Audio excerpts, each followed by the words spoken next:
What up? What up? My name is Eddie Thomason, and I'm the host of the Simply Secure podcast. And today I talk about why I started this show in the first place. So, if you love a good origin story, I'm going to need you to sit down, relax, grab your popcorn because we're definitely about to dive in. If this is your first time here, I want to encourage you to hit the subscribe button as well as smash that like button in case you want to learn from this journey and just be along the ride with us from zero all the way to whatever number that we're at right now. So, let's go.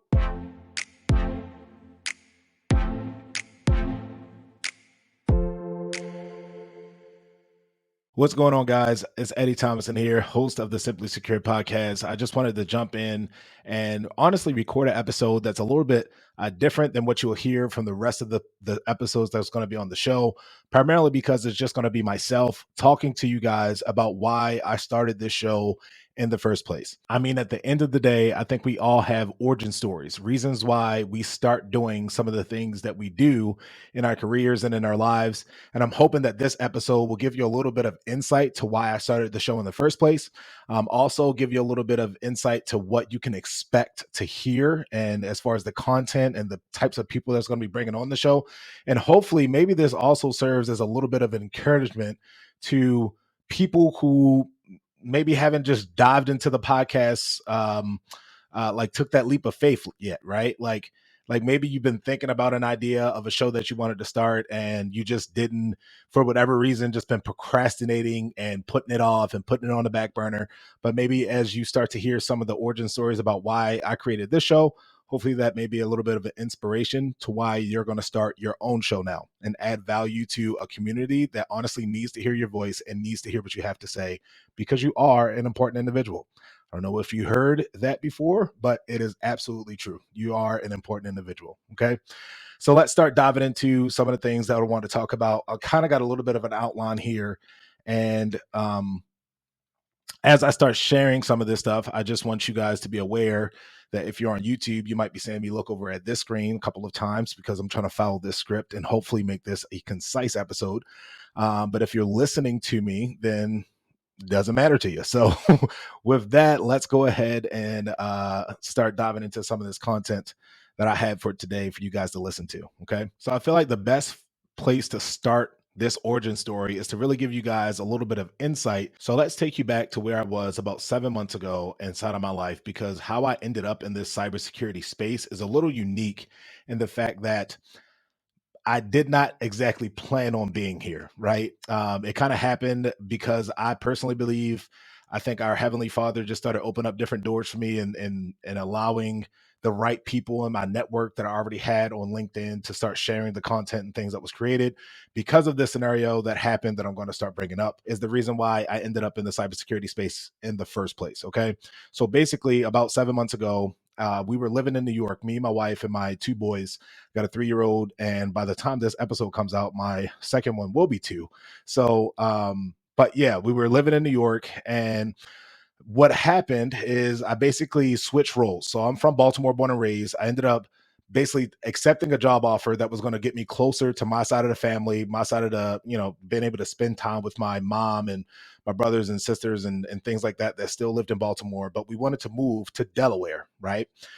So we ended up finding a place in Delaware. We moved here. The company I accepted a job with, they was going to kind of give me some relocation bonuses and things like that.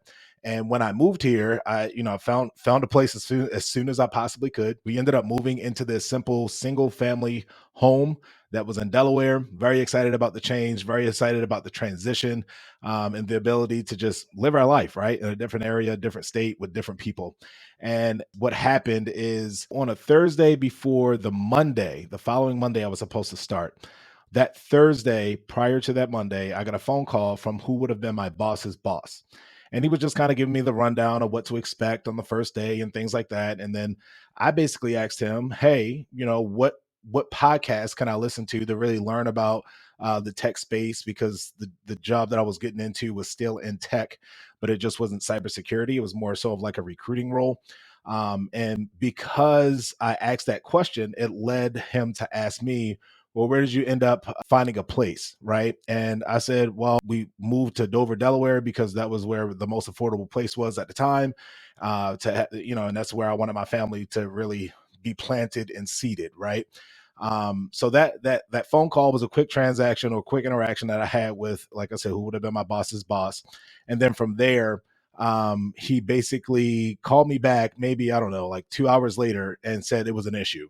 It was an issue that the job was in Maryland, basically, at where the office was located, and then where I moved to was in Delaware. So long story short, I was about 37.7 miles too far from the office. So they retracted my job offer. Obviously, there was a state of panic, right? There was a state of like, what the heck, man? Like, I moved my whole family down here. We made this transition. We were excited to start working at the time as well. My wife retired from teaching because she wanted to come home full time and be able to, just basically spend time with our boys as well as run some of the businesses that we had outside of that. So it was a like I said, a state of panic a little bit for the family because now we didn't have any guaranteed source of income that was coming in, right? Because of employment. It created a little bit of uneasiness in the household and things like that. But here's what I will say. I love the fact that on LinkedIn, this is the power of having a really, really cool and really, really engaged network. On LinkedIn, I posted basically a story similar to the one that I just shared. And by actually, I'll put that story, a link to that post in the show notes. But I shared this story on LinkedIn about what happened. And honestly, my network, it just showed up in the biggest way, to be honest. I had people that was basically reaching out and saying like, hey, we're hiring over in this position. We're hiring here. We're doing this. We're doing that. One thing led to another. Then obviously how the LinkedIn algorithm works, as people started to engage and comment and just show up more on that individual post, it was exposed to so many different eyeballs and so many different people. I think the last time I checked, it had over 22,000 views on the post, which was absolutely incredible. But the reason why I share all that is because of that post, I was introduced to my current boss, a guy named Tim, who reached out and basically said, hey, we're hiring at Data Locker. Feel free to send your email or feel free to take a look at the Indeed job posting to kind of see what an idea of like skill sets and things like that. And then if you're interested, shoot your resume over to Michelle, who was the HR manager. So I basically, looked at the job post. Hey, that looks good. It was in alignment with what I want to do and the team that I want to be a part of. Ended up sending my resume over. Interview process took about a week or two, whatever it was, and received a job offer, right? But here's the thing. That was cool that happened. But from basically, I think it was like the end of July all the way through until September something when I received my first paycheck, I did not receive any paycheck in between there, right? So it was kind of, like I said, a stressful moment.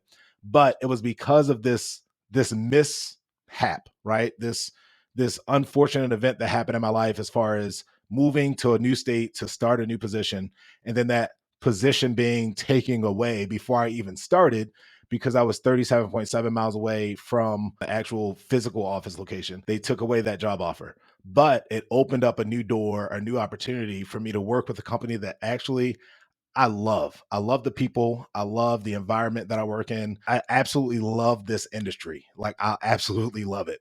And that's how I ended up in cybersecurity because here at Data Locker, we are endpoint and encryption specialists. So we basically protect information and data across all different industries for different organizations.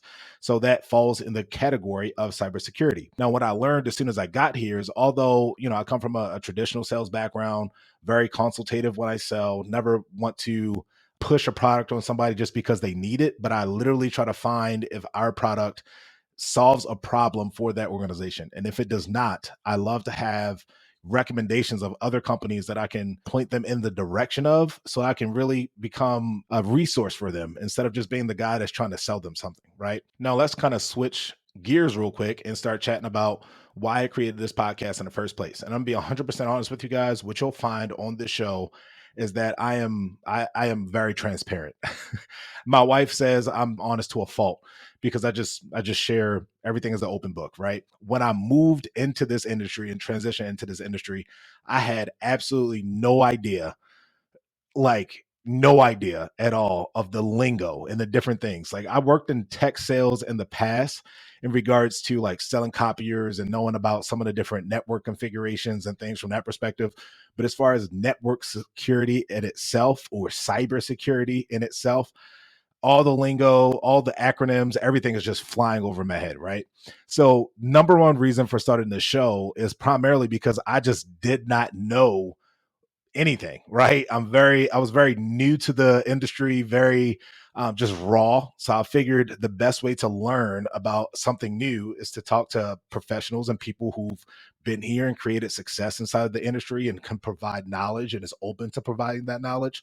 So I can become a more well-rounded individual, right? A more well-rounded person so that I can serve the people who I talk to the most, the clients that we have. I can serve them in a much higher way to make myself more valuable to that person in that organization, right? So that's number one. I just didn't know, so I figured I can learn, right?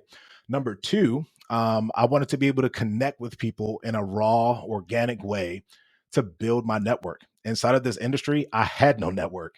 I think I knew one individual that was a current connection when I first started here at Data Locker, and they had an idea of what the heck was going on inside of cybersecurity. And it was actually a gentleman, his name is Keon. You'll actually hear from him at some point on the show.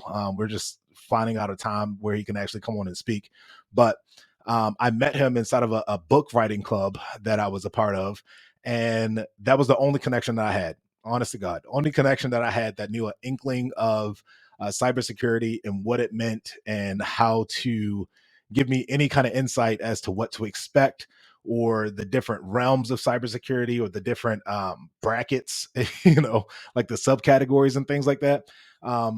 He was the only one, right? So I felt as though this podcast will give me a way to hopefully reach out to security leaders who want to share, right? They have this vision for sharing their knowledge and wanting other people to benefit from the knowledge that they've gained. So then that way, a lot of other professionals and people entering the industry, or whether that be from strategically in a cybersecurity industry and trying to grow as a cybersecurity professional, or maybe it's a vendor type of role. Like I wanted those people to have some type of background or knowledge, so then like when you guys as listeners hear these conversations, then it allows those people to develop, right, and level up their skills and level up their mindset towards cybersecurity and the people that's inside of this space. Does that sound fair?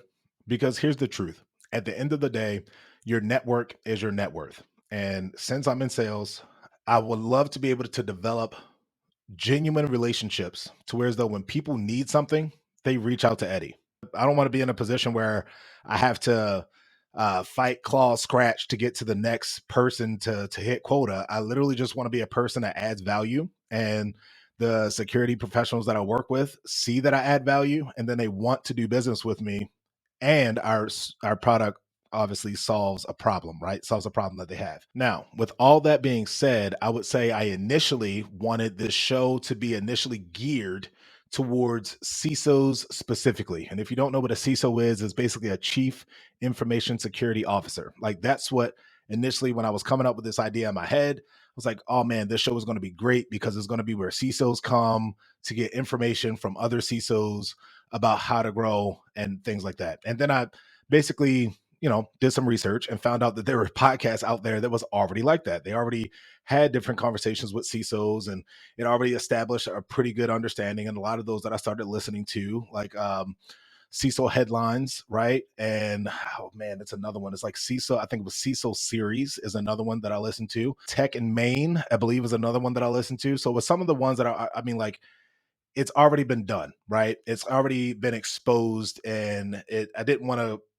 create just another show where it was just information that would just get lost in the sea of information, if that makes sense. So because of that, and honestly, after my first conversation that I had with a guest, Archie Jackson, who you guys can already listen to on the episodes that's been released, I've learned that through that conversation, I did not want to gear this show specifically towards CISOs, because when me and Archie had a conversation, it was so candid in an ability to just share and ask questions from a new person's perspective, right? Because like I said, I had really little to no experience inside of the industry overall, just 7 months worth of experience. So because of that conversation, it made me realize I did not want to gear this specifically towards CISOs. Instead, let's look at this from an approach of how about we help new cybersecurity individuals and veteran cybersecurity individuals start to develop their mindset and develop the skill sets that they need in order to create very successful cybersecurity careers, right? In addition to that, I wanted to be able to ask guests about vendor relationships and why those vendor relationships are important to make sure that their information and the systems that they have in place provide security for the organizations that they operate in. I also wanted to be able to ask these security professionals about their biggest challenges and what they had to do to overcome those challenges. What do they do when they are introduced to new obstacles inside of their environment? So then that way they can start to troubleshoot and obviously add that information to you guys as listeners for you to understand how can you troubleshoot and how can you do some things differently to really answer the questions that come up on a day-to-day basis inside of your organization. And a very big one that I thought would be very unique and important for this discussion is how do you bridge the gap between security teams and the people that they serve in the organization? I feel like sometimes there's a lot of conflict or perceived conflict, friction, if you will, that end users want to have that convenience to be productive with their time and basically not enter a password 16,000 times to be able to access data, where a security team is basically just trying to make sure that the company's information is secure, that everybody's safe to the most that they can be. I look at it as like a parent and child type of relationship. The parent is basically trying to set up these safe boundaries to where as though the kid could be a kid and experience things in the way that they need to experience them, or facilitate it in the way that they need to experience them, where the kid sometimes just wants to rebel, right? If you have kids, I'm pretty sure you understand where I'm coming from, because I definitely have those moments with my kids where they just want to rebel, right? But as a dad, I definitely want to provide an environment that facilitates them learning and growing and getting outside of their comfort zone and conquering fears and things like that, and also being effective and efficient with their time, as much as effective and efficient you can be as a 3 and 2 year old. But I think that conversation in itself, it would provide so much value to make sure that there's some kind of synergy and communication happening between cybersecurity teams as well as the end users who are actually being affected by these policies and these permissions that's set in place by those teams. I just thought that would be a very unique take to get from each guest that comes onto the show, to kind of get some ideas from that perspective. Another thing that I wanted to learn is just about the overall journey that a cybersecurity professional has taken. I just want to know, like, where did you start? Where they are now? How did they get there? Because again, I think that adds value to people that's in the industry itself. What I've learned is that the cybersecurity industry needs more people, but most people don't know how to get into cybersecurity. So I want to be able to ask these questions to cybersecurity professionals who are already in the industry to try to get an idea of some kind of roadmap. Because what I've learned is that there's no one way that you get into cybersecurity. There's usually a bunch of different steps and routes that you take in order to land in the cybersecurity field. But I would love to, ask every single guest about their journey, where they started, how they kind of got this itch, this desire to be inside the space, and then what they did in order to get to the role that they're in right now. Right. So I thought that would be a very cool piece of information for you guys to hear, because everybody's story is actually very different. So with all that being said, what does that mean for the show? Well, I started out by saying that I wanted to create a show that was specific towards CISOs. But what I've learned throughout this process of just diving through data and also just looking at research and different things, and honestly, a conversation that I had with Archie, the very first guest that's on the show, I've learned that I don't want to give the show directly towards CISOs. I've learned that I just want to have conversations with security leaders that's going to provide valuable information to people who are beginning or who are veterans inside of this space, and provide key tips, takeaways, insights, thought process, and mindset for those individuals so that they can really level up their skill sets to be able to really add value to the organizations that they serve. So, with all that being said, I started off by saying that this podcast initially was going to be geared towards CISOs, but that has changed a little bit because of that conversation that I had with Archie and some of the additional research and things that I've did. So what I do now is interview beginner and veteran security leaders in various industries in multiple different organizations to provide you all with a better understanding of tips, tricks, mindset, and best practices so that you guys can go out and really develop your craft and develop your skill set to truly add more value to your organization. Because at the end of the day, we all need our data, our information to be protected and secure. And the best way to do that is to continue to have people move into these roles that allows great communication to happen between not just the security team, but everybody at every step and every corner of that organization, so that they can be aware and educated on how to make sure that their information and their data stay secure. And with that, guys, that's the end of this episode. I hope you guys enjoyed some of the content, just hearing a little bit of the origin story behind why I started this show in the first place. And hopefully, it provided a little bit of insight towards me as an individual, me as a host that's getting to pick the brains of these different individuals. If you have a question that you would like me to answer on the show, there's going to be a link in the description where you can either submit a question through text, or what I would prefer, if you're open to it, is that you actually record an audio snippet that we can essentially plug into the podcast itself and allow you to ask your question live on the show. That I think that'll be really cool to hear for the different people that are going to be listening to this show as well. So thank you all for joining us today. I appreciate you taking the time to listen to the Simply Secure podcast. I look forward to seeing you on the next one.